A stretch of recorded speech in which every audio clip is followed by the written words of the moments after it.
Don in London, hello, and it's January the 8th, 2013. I'm getting used to saying 2013 now. My video is all about... Noise is off. No, my video is all about recovery from addiction to either substance or behaviour.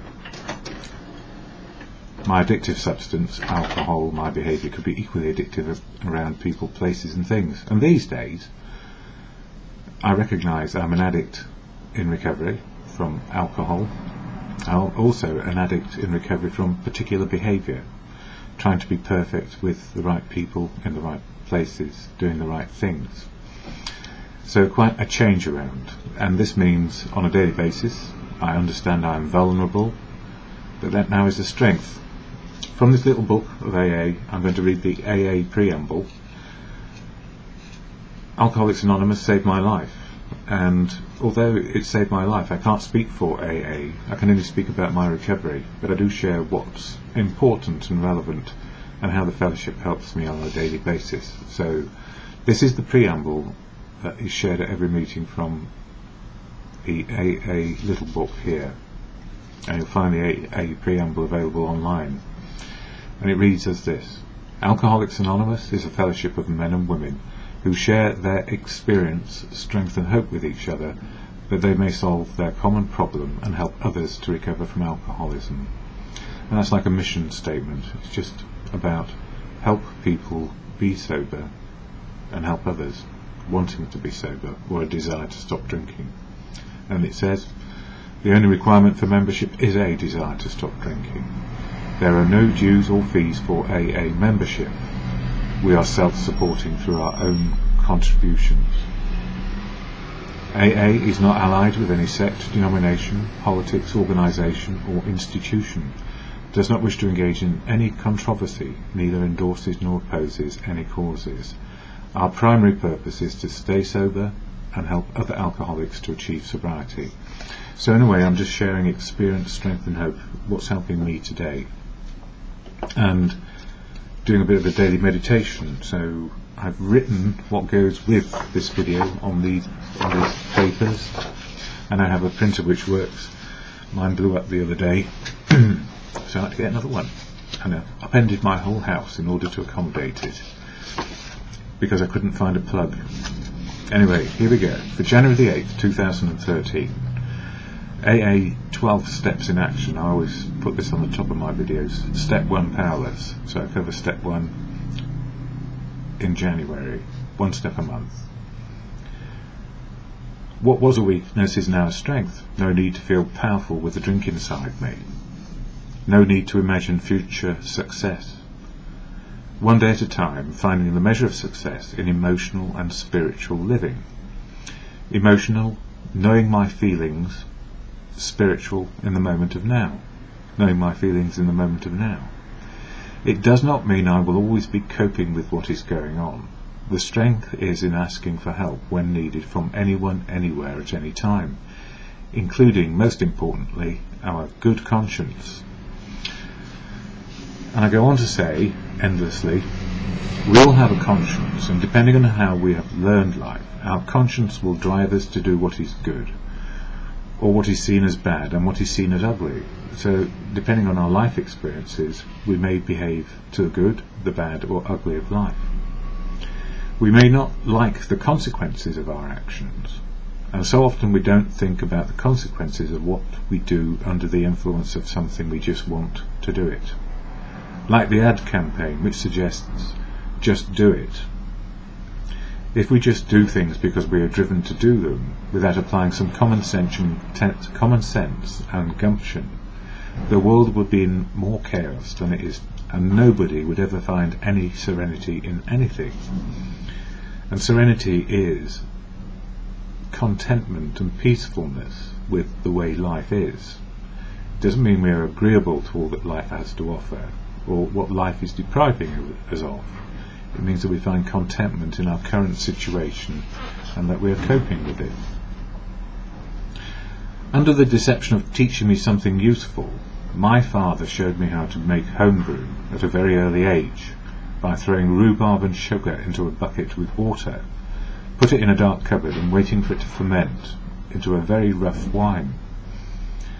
I was very young. I think I was about 6 or 7.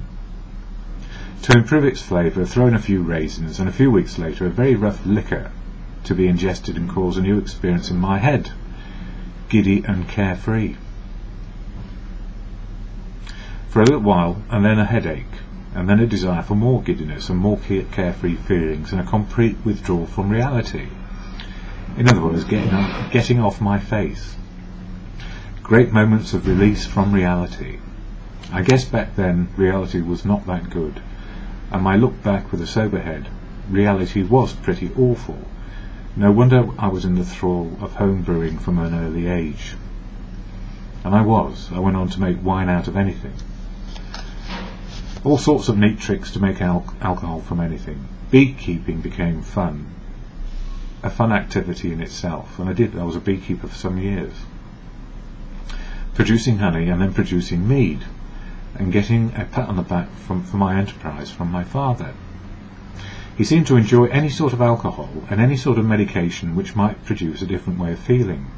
And he also worked for a company called Timothy Whites and Taylors, who were chemists, like a drugstore. And I'm sure he sampled everything. He seemed to enjoy any sort of alcohol and any sort of medication which might produce a different way of feeling. In hindsight, I feel he probably used us children as guinea pigs, or a way of endorsing his natural inclination to find substances which took away reality as soon as possible. And he did feed us some strange concoctions, things like White's emulsion, which I think had some sort of, well, they all had alcohol in them, and a lot of chalk, or whatever it was. It wasn't very nice. Yeah, a way of endorsing his natural inclination to find substances which took reality away as soon as possible. Generally, my dad was very angry about the world, and he had good reason to be angry. He really did. And his way of dealing with reality was to get out of it as soon as possible on a daily basis. I think he used to call it taking the edge off, and I joined in enthusiastically as much as I could, because I thought that's what people did. And actually people did get off it quite regularly, because drink was the lubricant, the social lubricant of everything. Taking the edge off reality, taking the edge off the good, the bad and the ugly.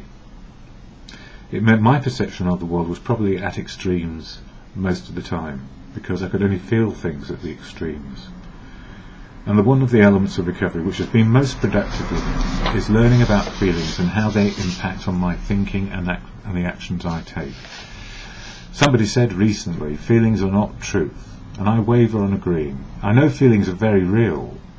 They inform me of my spiritual condition right now, how I feel in the moment of now.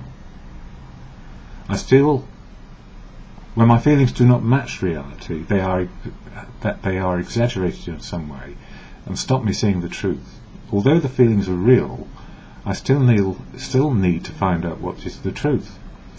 Feelings are the truth in the moment, and then finding reality is another matter in spiritual living, simply living in the reality of now. So extremes of feeling come up, because I have history. My dad died early because of drink and substance abuse. There is no doubt about it, and it is a wonder he lasted as long as he did. I feel he would have made better decisions about his own life had he not been pickled most of the time. He would have learned a better path with better choices based on better information. And the world was mad when he was growing up, and the world is still mad today. And we can be as mad as hell about a lot of things. Depending on your nature and learning how to cope with life, we can all be driven mad daily.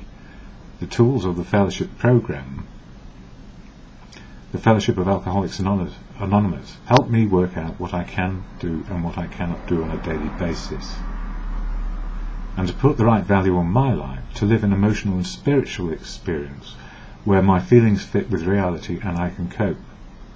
I can cope mostly by including people and asking their opinions and sharing outcomes through negotiation, rather than trying to impose my will and my ideas on anyone. Included,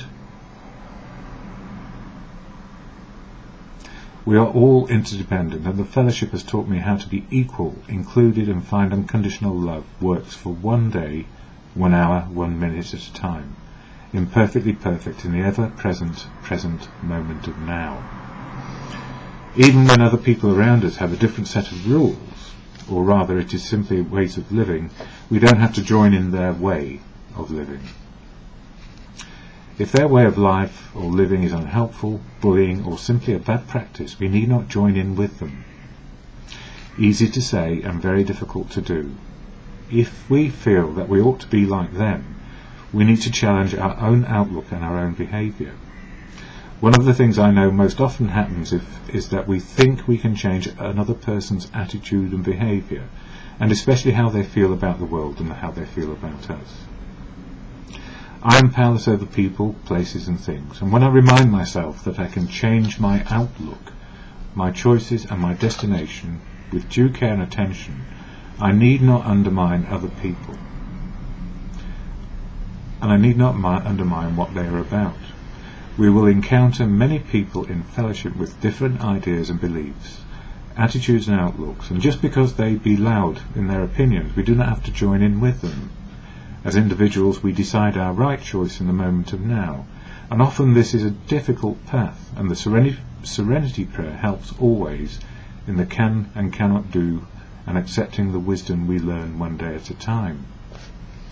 I am going to make mistakes today, and if I break down the word mistake to miss and take, a bit like in a film, a mistake, it is like something which can be redone or completely rebuilt, and that is true, because anybody in recovery is being rebuilt one day at a time. If I can forgive my fall into alcoholism and all the consequences which led me astray and into a very small world inside my head, because that's where it was, my world was as big as my noggin, and I couldn't see out of it very well. I was frightened and fearful. I need to be able to forgive everyone everything in the moment of now. Forgiving people does not free me from trying to persuade people to my point of view. Forgiving people frees me from bad feelings about them and restores me to sanity faster than anything I know. Forgiveness is a daily practice for oneself and for other people. At the same time, actions have consequences, and some people we let go as they are harmful to our outlook and our way of life today. And then there is the January 8th reflection on my artbook.co blog. So what am I saying? Live and let live. Live reality as best we can. Know that our feelings can be brought up from past experiences into the moment of now. And if that happens all the time and we haven't dealt with the old feelings, we find ourselves in difficulties because we are always impacted by the old behaviour, the old attitudes. So forgiveness, self-forgiveness for having these feelings. Feelings are very real, but we still need to find out what the truth of reality is. And sometimes our exaggerated feelings do not fit the current reality, what is really happening. So if a reaction is to thump somebody, which I saw a politician do when somebody threw an egg at them some years back, it was a reaction based on what had happened to them in the past, a natural reaction to retaliate. But in recovery we find that other people's way of life may make us fractious and feel uncomfortable, but there's no point in trying to change them. It's changing us and our attitudes. We don't have to join in, is really what I'm saying. Join in the life which works, and for an alcoholic in recovery, sober means forgiveness of everything and everyone, because that is the only way forward to serenity and restoring sanity, and not living in the madness of the past where we were driven to do things which were harmful, self-harm first and then harmful all round. Anyway, enough of me. Where's that thing? No, I don't need it. It's just the serenity prayer now, which helps me in any moment to the can do and cannot do. God, or simply good conscience. God is there in your life if you believe in God, or if you believe in good. Good is an extension of God go with you, or good conscience. Let's live to the good of life. So however it appears to you, an exhortation to something good, to find serenity. And I quite understand the word God. I can't define God. I don't know about God. That's just me. But if you have God in your life, good. And if you have good in your life, good. So to God, or in good conscience, God, grant me the serenity to accept the things I cannot change in me and other people. Change the courage to change the things I can, me and my attitudes, and the wisdom to know the difference just for today.